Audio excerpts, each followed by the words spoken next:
All right, back in action next weekend at the UFC Apex in Las Vegas is this man, Luis Pena. He takes on Khama Worthy in a super fun fight at 155 pounds. Violent Bob Ross joins the program for the first time. Luis, how are you, man? Good to see you. Good to see you again, Mike. How are you doing?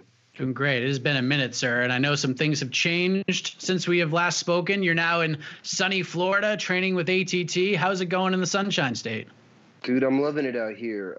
I've had a really fun time, getting acquainted to my coaches and teammates here at American Top Team, and I'm just having a lot of fun, just enjoying the weather, enjoying the beach and all that stuff. It's been really fun. It's a really great aspect, because I got here in December, and I don't think there's been a single week where we haven't been able to go to the beach or go to the pool, just chill out in the sun, do something. That's good. It's always good to find distractions and some peace outside of the training room, right? Yeah, most definitely, especially during all this time, these crazy times. Yeah, for sure. And we've seen fighters change camps so many times over the years, and it just ends up being a better fit overall. And some things just click where they haven't in the past. What do you think's been the biggest difference for you as a fighter and as an athlete since making that move? I'd say the biggest difference for me is just the amount of coaches I have direct access to pretty much 24/7, whether it be jiu-jitsu coach, wrestling coach, the countless striking coaches, you know what I mean? You have someone there all the time. And the one other thing I like is just the amount of one-on-one attention I get from each different particular coach is really, really nice, really cool. It's been something I've really, really appreciated since I made this move. We last saw you compete in February against Steve Garcia, who took the fight on short notice to replace Alex Munoz. I think it was the week of the fight, and it was a dominant win for you. But you were not overly thrilled with that performance. After maybe going back and watching it, did your stance change on that, or did it still leave a sour taste in your mouth? I mean, for the most part, it is one of those things where going back and look at it, I can kind of take a little bit of pride. I got to show some people some things that that a lot of people haven't seen from me before, going out there and just out wrestling someone for an entire fight. But at the same time, I still I kind of wish I would have gotten off and gotten just a little bit more, opened up a little bit more, just allowed the striking to play out a little bit more. But I feel like this is the perfect fight to let that kind of happen. There's that old cliche in sports after a game or a fight, you go back to the drawing board, right? What specifically did you feel like you needed to tighten up, whether maybe it's physical and you mentioned maybe not being able to pull the trigger and open up as much as you wanted to. Was it something maybe on the mental side of the game that you had to go back and sort of tweak up a little bit? Yeah, no, I think it was a little bit of physical and mental, When we got back, I took a little time off, and then we came back, got back to the drawing board, and I looked at that fight, and I tried to watch for some things that I could improve upon. I kind of looked at my movement and how I was letting him in, and why I had to kind of resort to wrestling right off the bat with him. And also kind of the mental aspect of just kind of staying in the fire and not just shooting on the legs as soon as I feel any heat, Did you ever fight a guy where you had his back like that and he was just so active in that position? It was so weird. No, I haven't. That was one thing that kind of threw me off going with fighting him is he was so active just with me on his back, but he wasn't really he was that's the thing, he was content there. He wasn't really trying to get me off of him, wasn't ever trying to escape the back, and that just I got a lot of criticism for not finishing him, but people don't understand when someone's just content with you on their back and is just wants to survive, it can be really, really hard to score a finish.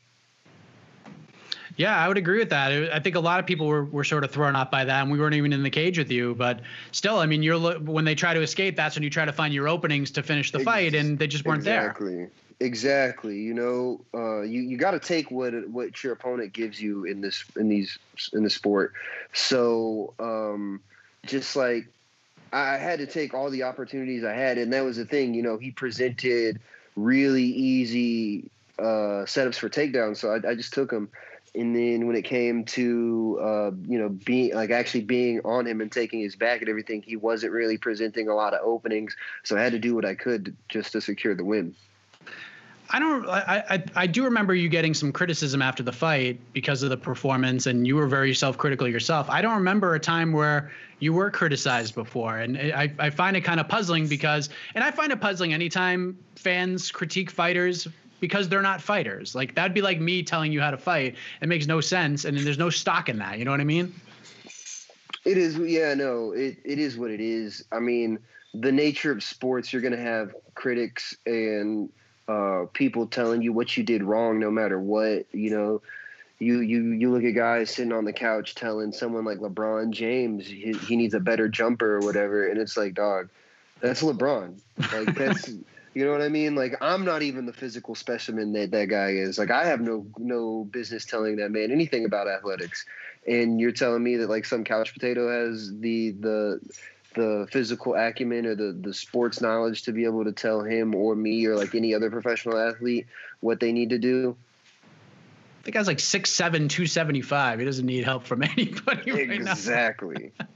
This has been a crazy couple of years for you, man. Like, in and out of the cage, like from meeting your biological father, then you met your brother. Like, how would you describe these last couple of years of your life?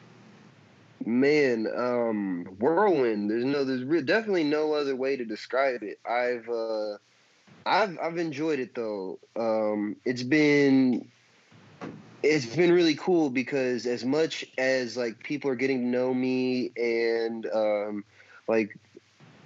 and I'm gaining fans through my performances in the cage and everything, people are kind of like getting to see a lot of things outside of the cage, and like it's helped me gain a fan base I don't think I would have been able to tap into without that. It's almost like I wouldn't say it's like compared to the last time I talked to you, you just seem much more at ease. Is that accurate? I don't know if it was like the circumstances that, meeting the family members, maybe some of that stuff that's happened over the years, and, wondering what it would be like to meet them. And now that you've finally done it, do you feel like that's helped maybe put you in this position right now mentally? Most definitely. I'd say, those revelations, answering those questions, getting to foster those relationships, it's definitely helped take my mind off of things, ease some burdens I've had on my mind. And, my girlfriend's actually really, really good at helping with that as well. So, just the amount of time we've been able to spend together throughout all the quarantine and everything, she's kind of also helped kind of make everything easy for me, especially with this camp coming up, or with this camp I've had, short notice camp. That's how you know you're with the right one, if you can survive a quarantine with them, right? Right. It's obviously it's been an interesting couple of years for you, but this has been a really interesting year. And your last fight was one of the very last sporting events that took place in front of a live audience, and we didn't know when things may pick back up again. So like maybe like the beginning of March, mid-March, maybe, were you like, thank goodness I got to fight in Norfolk because I don't know when I'm going to fight again? A little bit. So yeah, no, that definitely went through my mind at one point where I was worried about, where I was going to, if I was going to fight again this year, because after the Norfolk fight, I'd kind of road mapped what I wanted to do for the remainder of the year. Then everything gets a wrench thrown in it.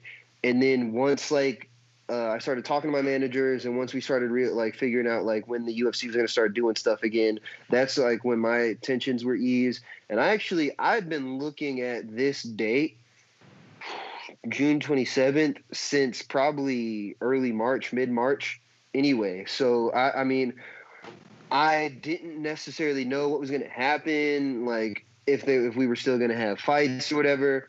But I'd kind of been tentatively looking and preparing for June 27th for a couple months now. So when I got the call that it was official, I was ready to go.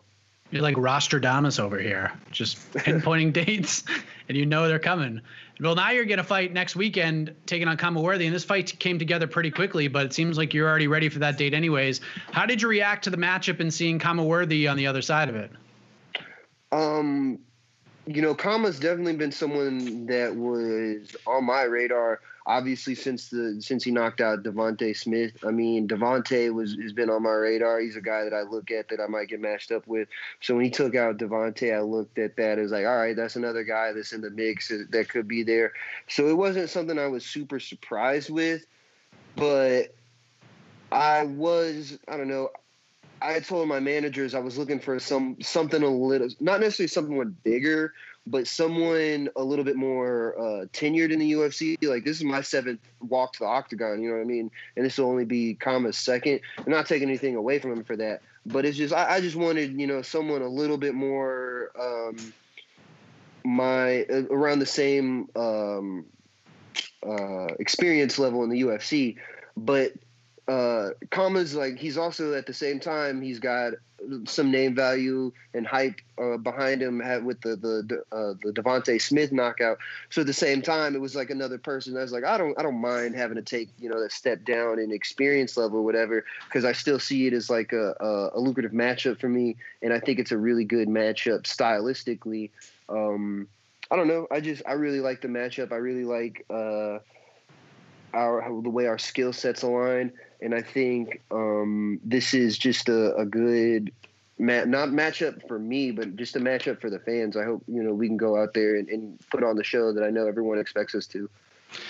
Plus, you get that veteran experience, because although he hasn't been in the UFC for a while, he's well-traveled. He's got a ton of fights under his belt. He's been super active over the last couple of years. So it's definitely a notch for the belt and definitely a notch in the experience department, is it not?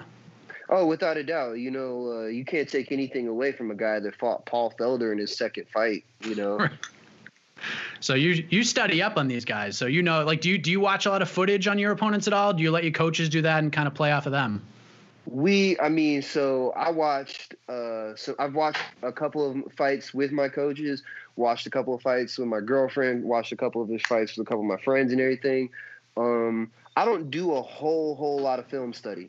I kind of watch the way they do things rather than what they do, and I kind of leave it at that. I let my coaches figure out, the game plans as far as like watching them and studying them and figuring out what they want me to do and all that. I kind of leave it at that. But I just like to go in there and I like to see like how he does things, with like, if he wants, like, what does he want to do? Does he want to take it to the ground? Does he want to stay standing? How's he throwing punches and kicks and stuff like that? What kind of techniques is he throwing out there? Does he like to get, crazy or in unorthodox, or does he stay kind of like 1s and 2s and 3s, stuff like that? That's what I look for. But for the most part, I really don't watch a whole lot of video. I spoke to Khama literally right before I spoke with you, and we were talking about the fight, and I asked him like how he sort of sees it, and he says that after watching last weekend's card, the fight that stuck out in his mind was Andre Fili versus Charles Jourdain. Those two guys going back and forth. He expects a very similar fight with you, that you guys are just going to go in there and just let it all hang out and have a good technical but violent fight. Do you sort of see it going the same way? Well, no, without a doubt. That was actually it's funny that you said he brought that up, because like watching that fight, I got the same feeling. I feel like we're gonna go in there, let it all hang out. It's gonna be very technical, very violent, and there's probably not gonna be a lot of groundwork. It's gonna be a lot of banging on the feet. We're gonna see how who can. Like I said before, we're gonna meet in the middle and see who drops first, I think. There's this great photo that your teammate Mike Davis posted on Instagram. It was him, you, Mike Brown, Jorge Masvidal, Dustin Poirier, and a couple of others. And, you mentioned the importance of working with that coaching staff and getting that individual attention 24/7, but getting to work with like the collective here. There's just so much knowledge in one photo. It's mind blowing. With Mike Brown, it's become one of the best coaches in the sport. He's a former world champion. You got Dustin Poirier, former interim lightweight champion. Then you got Masvidal, the freaking BMF champion, became a huge star last year.